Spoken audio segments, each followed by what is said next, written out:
Hey guys, this video has been delayed a lot. I'm teaching Act 1, Scene 1. It's been a tough week. Things are becoming more and more frustrating. We're hearing more and more bad news every day.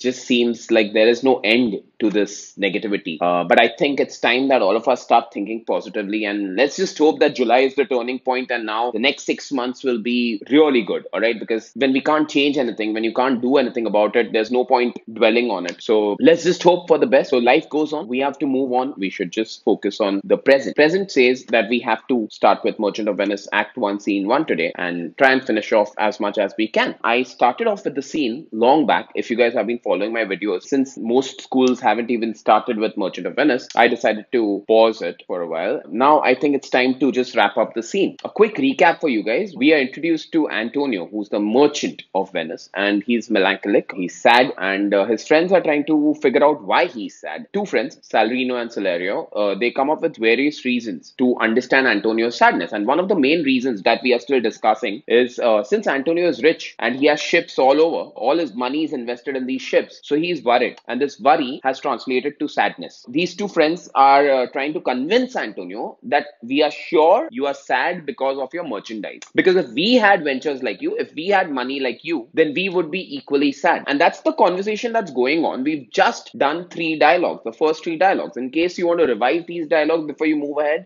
you should pause this video, check out the previous videos, and then continue ahead. I'm going to start off with Salarino's dialogue, where he gives examples of how things that he sees in his daily life, which would make him worry about his ships, would definitely cause him sadness. So what are these examples that he talks about which will make him sad? These are day-to-day activities which would make him worry about his ships. So I'm starting off Act 1, Scene 1, the fourth dialogue, and hopefully we'll take a bigger chunk away from the scene today. First example. He says, my wind cooling my broth. Fancy language, but actually pretty simple. जब हम अपना खाना खा रहे होते हैं, ठंडा करने के लिए फूक मारते हैं. So he's saying my wind मतलब my breath.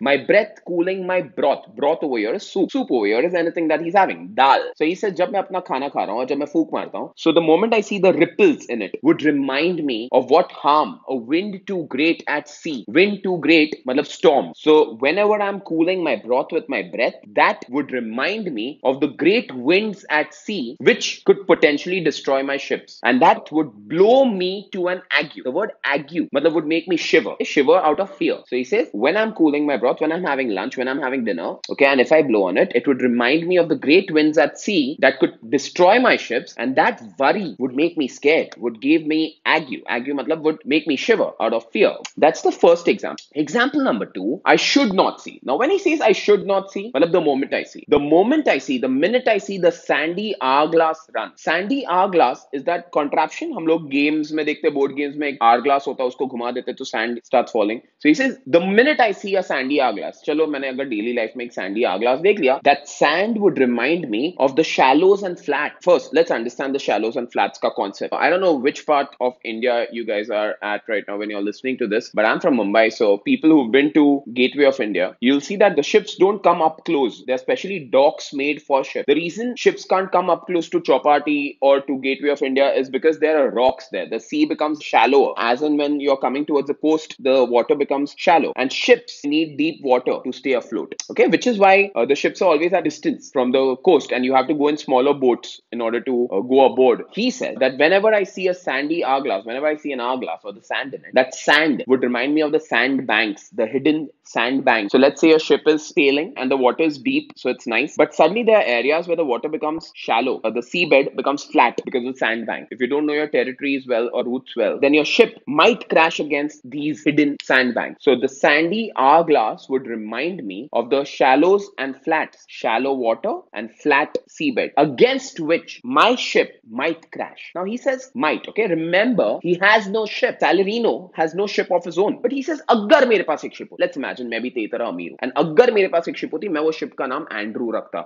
Andrew is the most common name for ships. Like, you know, those horses along the beaches जिस पे horse ride करते हैं, उनको पूछेंगे भाई घोड़े का नाम क्या है? Sultan, Badshah. These are cliched names है. You know, for horses, they always go for these cliche names. Likewise, for ships back in the day, Andrew was a very popular name. So he says, if I had a ship, I would have named her as in ship, because ships are feminine. So I would have named the ship Andrew. And this sandy hourglass would remind me of the sandbanks against which my Andrew might crash. And how would it crash? Because the ship is coming at full speed, and the ship doesn't know that the water level has suddenly become shallower. So the ship is in deep water, and the ship is sailing, and the ship will crash. And because of the impact, the ship will upturn and will go down. So it will sink. So I should not see, the moment I see the sandy hourglass run, matlab the sand in the sandy hourglass, it would remind me of my wealthy Andrew, the imaginary ship. He doesn't have a wealthy Andrew. Docked is crashed in the sand.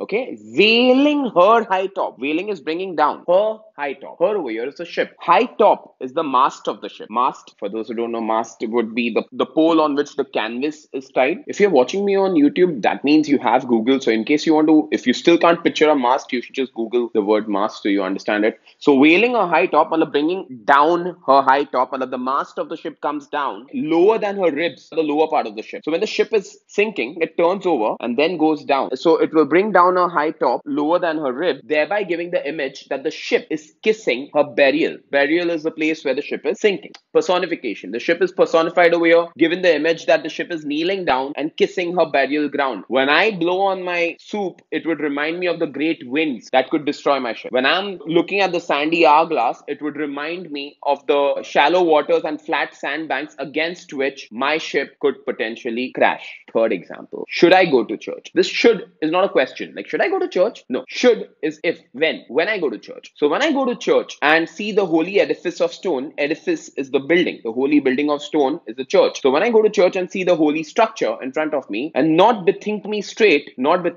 as in I will immediately think. I'll straight away think of the dangerous rocks at sea, the hidden rocks in the ocean waters, which touching my gentle vessel side. Gentle vessel here is my ship. So these hidden rocks might touch the side of my gentle vessel, thereby causing it to capsize. So it would touch my gentle vessel side and scatter her spices and silk. These are merchant ships. So he's imagining. Let's imagine that mere ships mein, I'm importing and exporting spices and silk, expensive commodities back in the day. The moment my ship crashes against the rocks, all the silk and spices would be scattered. In a minute, everything that's expensive would become worthless. But look at the choice of words. He says, scatter her spices on the stream. Her over here is the ship. Scatter the spices of the ship on the stream. Stream over here is the ocean. And enrobe the roaring waters. Because it's silk. Enrobe. Enrobe is cover. Cover the roaring waters with my silk. And in a word, matlab in a second. But even now worth this. Everything. But even now, matlab just a second ago. But even now, matlab just a second ago, it was worth this. And now worth nothing. And in a second, it's worth nothing. These are the three examples that Salarino gives. Kaiko, because he's trying to explain कि daily life में ये चीजें जो मैं करता हूँ, खाना खाता हूँ या time देखता हूँ या church जाता हूँ, these daily activity वाले things can make me worry about my ships and thereby cause me sadness. मेरा तो imaginary ship है. I don't have Andrew. I don't have these ships. You actually have these ships. So definitely you are worried about these ships. Don't disagree with me. You are definitely sad about your ship. ये जो line था यहाँ पे, holy edifice of stone वाला, वहाँ पे they'll ask you what the irony is. Irony is a contrast. So the irony is that you normally go to church to seek peace. Everybody who goes to church is for peace. But this guy, when he goes to church, he would end up worrying because instead of finding peace, he would end up worrying about his ship. So that's ironic. You can imagine how slow we are going because we've just done one dialogue, but it's okay. Have you understood the dialogue? Because the dialogue is very important. In this scene, this dialogue, आगे जाके Graciano का एक dialogue आएगा. Certain dialogues in this scene, the first scene, are very important, okay, to set the tone of the play. I think now that you watched it, read until here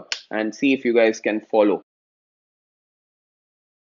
Believe me, no. Anthony बोलता है पोपट, तू जो बोल रहा है वो गलत है. I'm not at all worried about my merchandise. And I thank my fortune for it. I thank my luck for it. Because my ventures मतलब my investment are not in one bottom trusted. Keywords. Question in the exam, how do you know Antonio is a wise merchant or a prudent merchant? So Antonio is wise because all his ventures are not in one bottom मतलब ship. All his ventures are not invested in one ship. Reason number one. So what Antonio has done is, अगर एक ship crash हो भी जाती है तो उसके सारा पैसा एक ही ship में नहीं है. There's are several ships. So all my money is not invested in a single ship. Second reason, not to one place. All the ships are not heading in one direction. So let's say east में storm आ भी गया, east में कुछ accident हो भी गया, तो भी एंटोनियो की ships west में भी है, north में भी है, south में भी है. Okay, so east के ships शायद destroy हो जाए, but he still has backup. Nor is my whole estate, estate मतलब my entire fortune, upon मतलब dependent upon. Nor is my entire fortune, calculations of this year, dependent upon the profit, fortunes मतलब profit that I earn from this present year. मतलब he's saying all my expenses of this year are not dependent on the profit that I make from these ships. जो भी लोग पहली बार merchant of Venice करते हैं, सबके कान यहाँ खुल जाते हैं. And they're like, एक मिनट सर, हमको तो स्टोरी पता है. अभी सीन में बसानियो आएगा और बसानियो 3000 डकेट्स मांगेगा एंटोनियो से, और एंटोनियो उसको बोलेगा कि एंटोनियो के पास पैसा नहीं है. वो बोलता है उसका सारा पैसा शिप्स में. तो फिर वो झूठ क्यों बोल रहा है? क्योंकि यहाँ पे एंटोनियो ने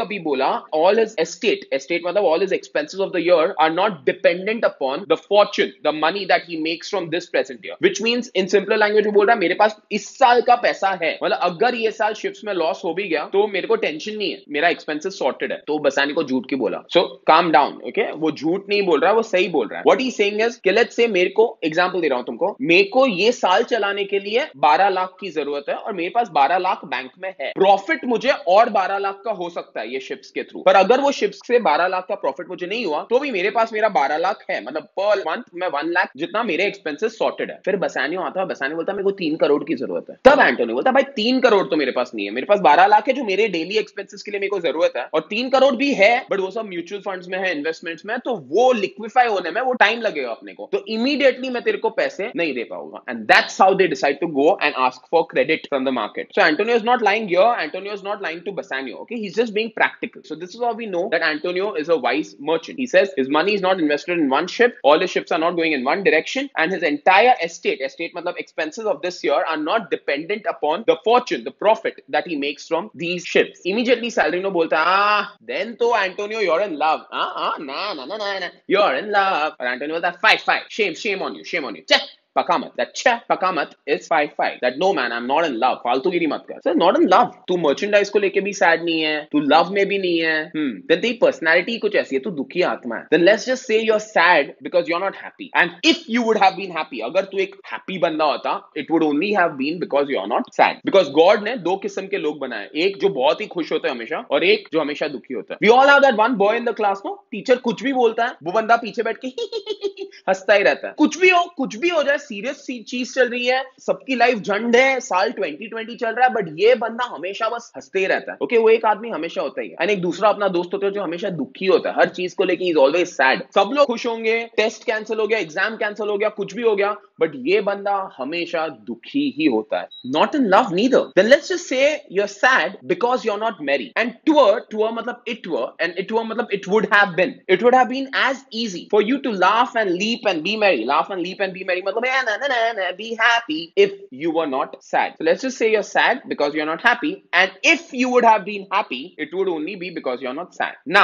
by two-headed Janus. Janus is an allusion here. Allusion word Merchant of Venice में बहुत जरूरी है because allusions हमेशा पूछते हैं. Allusion is nothing but a reference. It could be a Greek reference, it could be a mythological reference, it could be a Roman reference, it could be a biblical reference. A reference drawn from any of these cultures is called an allusion. Janus was the Roman god of doors. God of doors has two faces, one facing inside, one facing outwards, one face always smiling and one face always sad. तो Salarino बोलता है buy. And Merchant of Venice में जब भी buy आता है, buy something, buy ये, buy वो, that's them swearing. ये लोग को शपथ खाने की बहुत आदत है. I शपथ, माँ कसम, ये बॉटल की कसम, इसकी कसम, उसकी कसम. So that कसम खाने की आदत उनको बहुत होती है, तो वो buy है. So he said buy, मतलब I swear by two-headed Janus. What does he swear? That nature had created strange fellows in her time. Nature has created strange people in her time. Her over here is nature. When she was creating people, nature created two kinds of people. Some that would evermore matlab always. Some that will evermore always peep through their eyes. So when you're laughing too much, your eyes become tiny and you're peeping through the eyes. So peep through their eyes is actually laugh. Some that will evermore matlab always laugh, like parrots at a bagpipe. Important reference here. Parrots at a bagpipe. The word bagpipe here symbolizes funerals. You know bagpipes, right? Musical instrument, एक flute मुंह में होता है, तीन flute ऐसे एक bag में से निकलते हैं. Scottish लोग skirt पहन के बजाते हैं. Okay, that's a bag. Dixie बनियान के ad में सलमान खान पहन के बजाता है उसको. Okay, so that bagpipe. ऐसे कुछ में तो वियर्ड सा साउंड आता है, वो मेरे को आता नहीं करना, but that's a bagpipe. Usually people play it at funerals. So यहाँ पे बैकपाइप का reference is funeral. So he says there are some people who will laugh even at a funeral. Parrots are idiotic birds, not according to me, but according to Elizabethan cultures, parrots are idiotic birds who will laugh at anything. So these people will evermore always peep through their eyes, laugh all the time. And others of such vinegar aspect, vinegar, you know vinegar, right? Fridge में रखा होता है, कभी पीना नहीं होता, पानी जैसा दिखता है, but गलती से भी पीने का नहीं. Okay, so some of such vinegar is sour. Some of such sour aspect is nature. Some of such sour nature that they will never show their teeth in the way of smile. मतलब they'll never smile. Though मतलब even though Nestor swear that the jest is laughable. Jest मतलब joke. So there are some people who are always laughing, and then there are others who will never laugh, even if Nestor. Now Nestor is another allusion. He was a Trojan general who would never laugh at anything. The joke has to be really funny for Nestor to laugh. मतलब अगर Nestor ने हंस दिया ना, मतलब बहुत तेरा joke बहुत awesome है. So he's saying अगर Nestor भी हंस लेगा ना कभी, तो भी ये बंदा जो है जो एकदम दुखी है, वो कभी नहीं हंसता है. So some of such sour nature that they will never laugh, even if Nestor जैसा इंसान हंस पड़े. Even if Nestor जैसे इंसान को jest मतलब the joke funny लगे. इतना समझा सबको? Sure? Because we are done with 3 sides. Okay? Not a big achievement, but 3 sides is good enough.